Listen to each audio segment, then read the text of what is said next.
So I want to invite you to take a moment, close your eyes, and think of a few simple things for which you are grateful.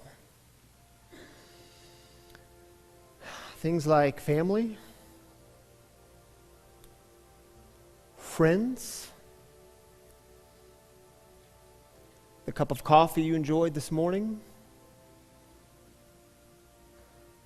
the person sitting next to you. And keep your eyes closed. I want to invite you to shift the paradigm for just a moment and reflect on this question. What's something you're grateful for this year that you didn't think you'd be grateful for? Maybe it was a challenging time that you went through. It was a battle. It was a hard thing in life. And by no means would you go back and do it again. But at the same time, you're not sure you'd change it either. Maybe for you, it highlighted some relationships in your life that became more important in that moment. Maybe for you, it revealed some strengths within that you didn't know you had. Maybe it set you on a brand new trajectory and path in life. You can open your eyes. You see, gratitude is so central to the life God has given us that until we can center ourselves on what we do have, on what God has given us, on the life we do get to live, we'll constantly be looking for another life. Now, many of you know that gratitude and joy research, and by the way, gratitude and joy, they almost always go together, or gratitude and happiness, and there's all kinds of research about why that is, and I hope it becomes more clear as we go on this morning. But gratitude and joy research is on a significant increase right now and has been for about the past decade. In fact, get this. The most popular class at Yale University this year, you know what it was? It was a class called Psychology and the Good Life. It was a class on the study of happiness. On January 12th of this year, that class opened for registration. 300 students signed up. 3 days later, that number doubled. 3 more days later, they had over 1,200 students signed up for this course. They couldn't hold it in the classroom anymore. They had to move it to the concert venue on the campus. I mean, it's on a significant increase. It's wildly popular right now. And see, a lot of people, they think that gratitude research actually began back in the 1990s. I know, way back when, right? 1990s. And here's how it happened with what is now referred to as the nun study. Anyone heard of the nun study? And I'm talking about Catholic nuns here. The nun study? Some of you have heard of it. The nun study, this is fascinating. 700 American nuns, all from the School Sisters of Notre Dame, agreed to allow their records to be accessed by a team of researchers investigating the process of aging and Alzheimer's. At the start of the study, the participants were between the ages of 75 and 102. Here's how it went down. In 1930, when the nuns were then in their 20s, the Mother Superior asked them to write an autobiographical statement of their life and why they were entering the convent. These documents were saved and now being analyzed by a team of researchers using a special coding system to register positive and negative emotions. And now keep in mind, they were all nuns. They all lived a pretty similar life for the past 60 years. And so they formed this ideal group for testing hypotheses about the relationship between emotional attitudes and health.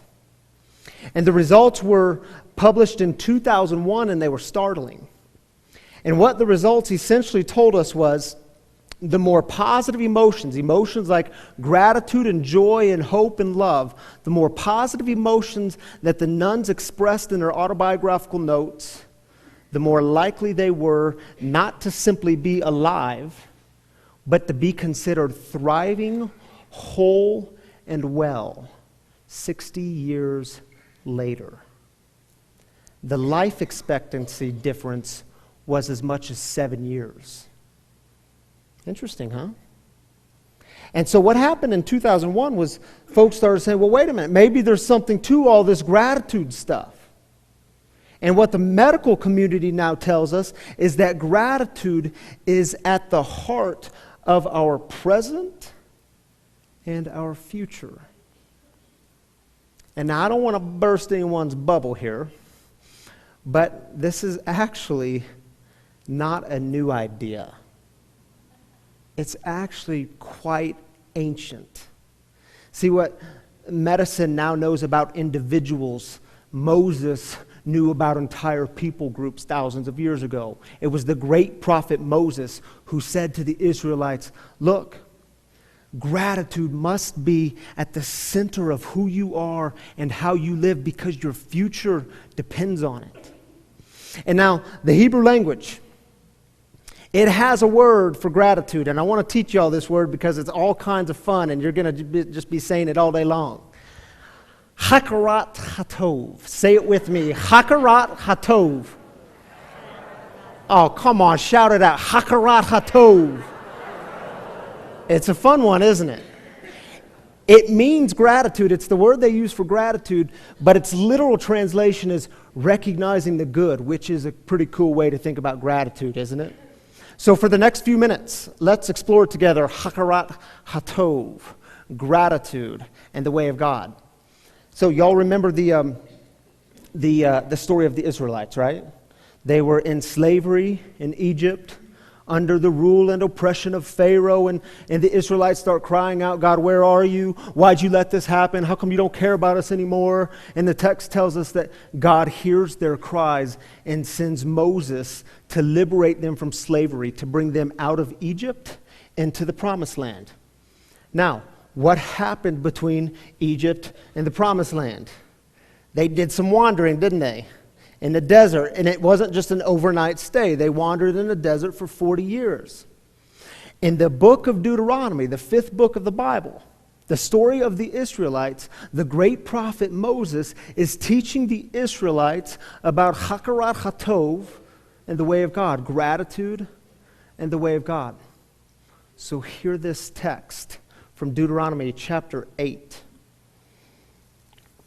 But watch yourself. Don't forget the Lord your God. When you eat, get full, build nice houses and settle down. And when your herds and your flocks are growing large, your silver and gold are multiplying, and everything you have is thriving, don't become arrogant, forgetting the Lord your God, the one who rescued you from Egypt, from the house of slavery, the one who led you through the vast and terrifying desert of poisonous snakes and scorpions, of cracked ground with no water, Hakarat Hatov.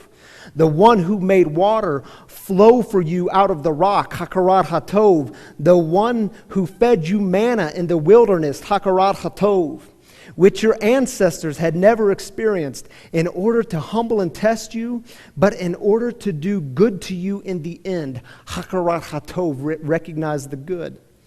Don't think to yourself, my own strength and abilities have produced all this prosperity for me. Let's stop there. Why would Moses command the Israelites to think about life and to live life in this kind of way? Verse 14. Remember how you were a slave in Egypt? Don't forget your story. Don't forget what God has done for you. Again, a few chapters later, Deuteronomy chapter 24, just fast forward just a little bit. Moses commands the Israelites, when you harvest your fields, leave behind some of the grains. Don't harvest it all, leave some behind. For who? The poor, the immigrants, the widows, and the orphan. Now this is fascinating, isn't it? Because all this Deuteronomy stuff, Moses is talking to them not while they're in the Promised Land. They haven't made it there yet. They're still wandering aimlessly in the desert. I mean, think about this. Imagine you are standing among the crowd of the Israelites, and you're saying, Moses, dude, you're crazy. I mean, you keep talking about these big houses and our growing flocks and herds and these fields and harvesting. And Moses, man, look around. Moses, look at your feet, dude. Dry and cracked ground, we have nothing. Isn't it fascinating? It's to these poor, wandering former slaves that they're being instructed on how to think about the house they don't have, how to think about the flocks they don't have, what to do with the fields they don't have. And I think it's Moses saying to them, yeah, y'all better start with what you do have, with what God has given you. Don't forget you were rescued out of Egypt. And don't forget when you were most thirsty, water started flowing from that rock. And don't forget the manna that fell from the heavens on the daily for your daily bread. And see, Moses is saying to them, look, y'all, it's not always going to be this way because we're heading somewhere. And someday soon, you're going to have some things. And when you do, don't forget your story with the God who rescued you. Because see, the danger is you're going to forget Egypt. You are going to forget your own liberation. And you're going to start looking around. And you're going to say, yeah, look what we did. Look what I built. How often do you hear that? Look what I built. During times when things are good, when things aren't so good, gratitude. Hakarat hatov. Recognize the good. Start with what you do have. Start with what you have been given. And in the New Testament, the Apostle Paul picked up on this exact same theme. Remember, he was traveling around with Silas, and they stumble upon the city of Thessalonica, and they start a church. And Paul fell in love with the Thessalonian people. In his letter to the Thessalonians, he refers to them as my brothers and sisters 14 times in one letter. And see, they're struggling and they're asking all these kinds of big questions in their community. And Paul writes a letter to calm their anxieties and to drop a bit of wisdom. And he says to them in that letter of 1 Thessalonians, give thanks in all things, for this is the will of God in Christ Jesus for you. The Message, you know how it translates it? Check it out. Pray all the time. Thank God no matter what happens. This is the way God wants you who belong to Christ Jesus to live. Man, but how do you do that? How do you give thanks in all things?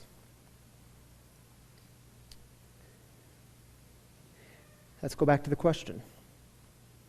What is something you're grateful for this year that you didn't think you'd be grateful for? And man, earlier this week I was sharing my sermon notes with my wife, Tammy. And she really liked this question because she gave it to me. I thought it was a good question. And she says, well, in your sermon, I mean, you ask that question, but then you never engage it. It's like you don't answer it.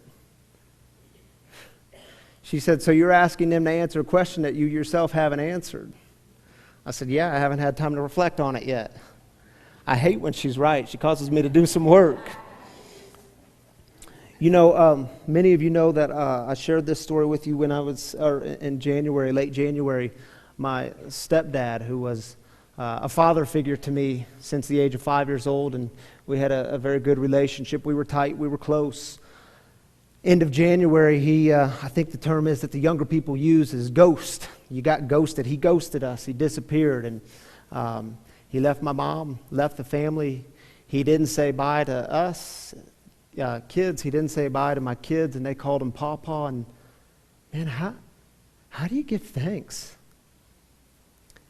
And see, it caused me to ask some of the hardest questions I've ever asked. It caused me to have to sit in this discomfort.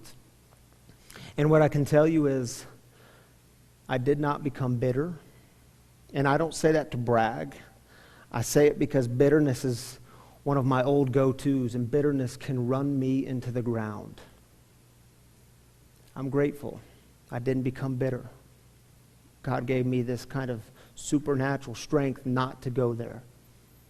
And see, what I can tell you is that event in my life highlighted some relationships in my life that were really important, but I didn't know how important they were until this thing happened. Hakarat Hatov. And yesterday, I did my 6th funeral this year of someone who died of drugs and or alcohol. And the gentleman's funeral from yesterday, he was 55 years old. He was the oldest of the 6 funerals by 15 years. Give thanks for what? What do you give thanks for? And see, what I can tell you is in my work of addiction and recovery, I all the time get a front row seat to God's miracles, all the time. And I also get to sit with families in their most broken moments. I also get to hand out obituaries to remind others and myself the destruction of this disease, that it's one that's cunning and baffling and powerful. And it's always in these moments where I thank God for my own sobriety. Hakarat Hatov, recognize the good.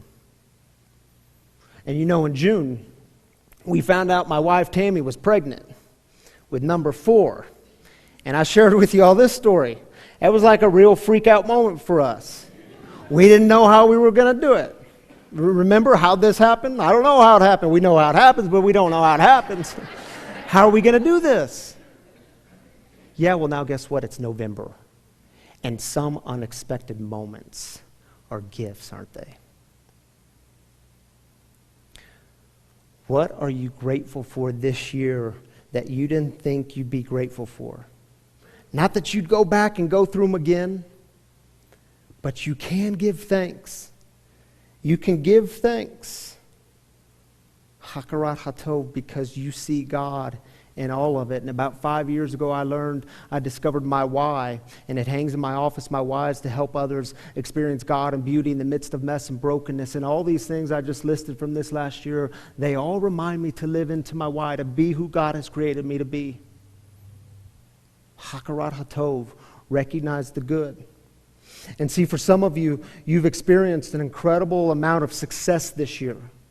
And I'm not just talking about financial success or material success. Maybe that's part of it, but some of you have overcome some obstacles and challenges in your life. You've experienced real forward movement.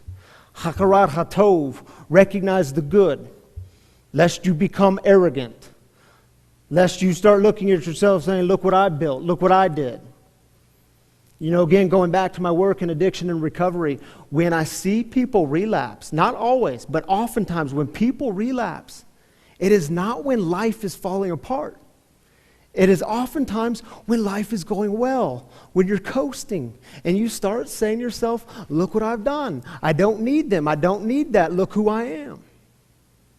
And see, some of you, you have experienced an incredible amount of pain this year. Difficulties, death, divorce, disease, grief, loss. And see, the temptation is you become like the Israelites. Isn't that the temptation? Come on, man, look around. What do I have to be grateful for? Man, I have nothing. It's all been taken from me. I don't have this. I don't have that. Nothing's going right in my life. Hakarat Hatov. Recognize the good. Start with what you do have. You see, because Hakarat Hatov, it allows you to take the hardest things in your life and to actually give thanks, not because you are glad this thing happened or you're glad you went through this event, but because you can still see good happening. You can still see a God who is providing for you in spite of that thing, in spite of that event.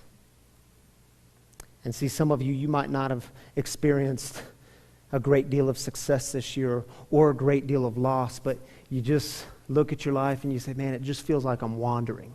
Feels like I'm one of the Israelites wandering aimlessly in the desert. And you don't know what next steps look like for you. No direction, no purpose. Stop telling yourself who you aren't. Because that, my friends, is a boring story. It will always be a boring story. It will always steal from your hakarat hatov. And some of you keep these lists about all the things you can't do, the things that didn't go well, the regrets you have, the mistakes you have, the times you came crawling home in humiliation, and you can tell us all day long about the story of the school you didn't go to and the degree you don't have and the gifts you don't possess. Boring.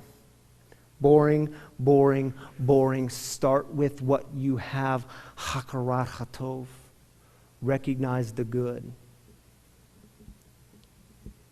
You're breathing, right? Did you just take a breath? I hope y'all are shaking your head. Gift. You're here. You're present. Gift. The sun came up this morning, didn't it? Gift. Even though some days you don't think it's a gift, when you can't get out of it, when it's in your eyes and you put the visor down, you're putting on your sunnies and you're like, man, I can't get my eyes on it. Gift. Gift. Gift. Gift. Hakarat hatov. Start with what you do have. My brothers and sisters, recognize the good in all things.